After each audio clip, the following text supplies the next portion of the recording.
bilasiz. Andijon uchrashuvini boshlab berdi. Ekranning chap tomonidagi darvoza ularga tegishli bo'ladi.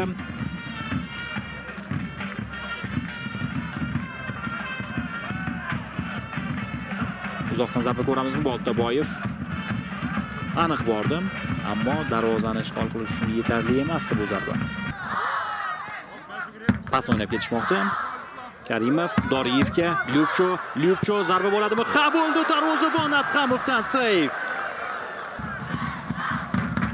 Mana Lyubchoning zarbasi standartdan so'ng qisqa pas bilan o'ynab ketishdi. Aylantirib oldi. Darvoza konstruksiyasiga tushdi to'p, ya'ni to'g'ri bordi. Oldinga uzatma. Qahramonov to'pni to'xtatdi, o'ziga bo'ysundirdi. Michin zarba yo'llandi. Yana bir seyv Adhamovdan. Biz takrorini ko'rishimiz kerak bo'lgan seyvlar yig'ilib qoldi. Bu ikkinchisi.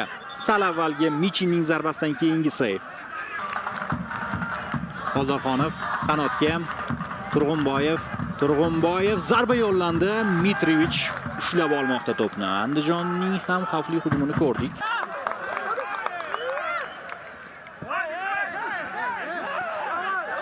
Xo'sh, Doriyev xavfli bu zarba ustun yonginasidan o'tib ketmoqda. Mana e'tibor bering, Michin to'pni bu yerda hali to'liq chiqarib yubormagandi. Chalg'ituvchi ish bo'ldi degandik. Oldinga uzatma. Michin to'p bilan, Michin variantlar bor. O'zi zarba beradimi? Pas berdi. Lyubcho o'ng oyoqda zarba, darvozabon Adhamov qaytarmoqda. Doriyev yerlatib yo'naltirgan zarbasi xavfli bu. Qoyil qolish kerak. Adhamovning 3-jiddiy seyvi bu o'yinda. Birinchi seyvi aynan Doriyevning zarbasidan so'ng bo'lgandek. To'p chiziqni kesib o'tdi deyishmoqchi shekilli. Qahramonov uni olib qo'ydi. Michin Andronikashvili zarba pozitsiyasini yopdi, lekin mana bunday uzatma amalga oshirilgan edi. Samandarjon Mavlonqulov ulgurmadi.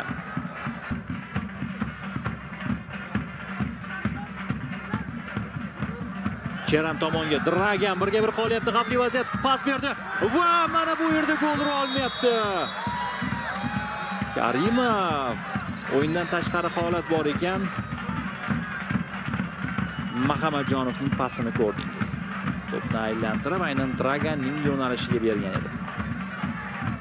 Serbiyalik futbolchi ofsaydda turgan bu holatda gol bo'lsa ham inobatga olinmasdi.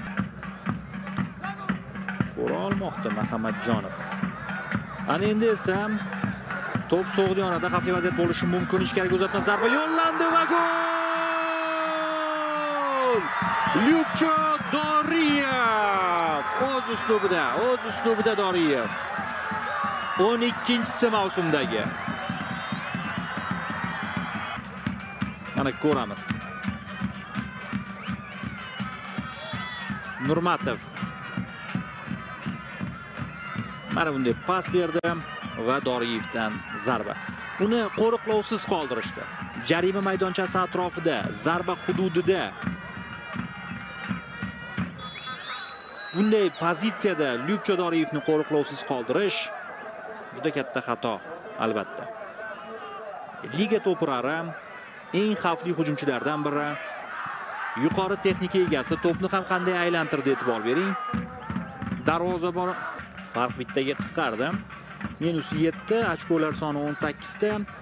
Surxonda ham -7. Hozir mana bu yerda imkoniyat bo'lishi mumkin edi Andijonda. Himoyachi Golban qo'riqlab berdi. Va bir narsa bor, Surxonda bitta zaxira o'yini bor.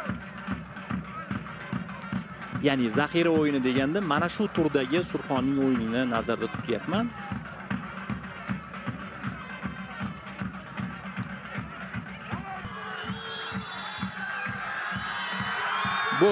Bo'ldi, uchrashuv yakunlandi. Nasibullayev final hushtakini chalib berdi. So'g'diyona g'alaba qozonmoqda. Ketma-ket ikkinchi g'alaba deyishimiz mumkin.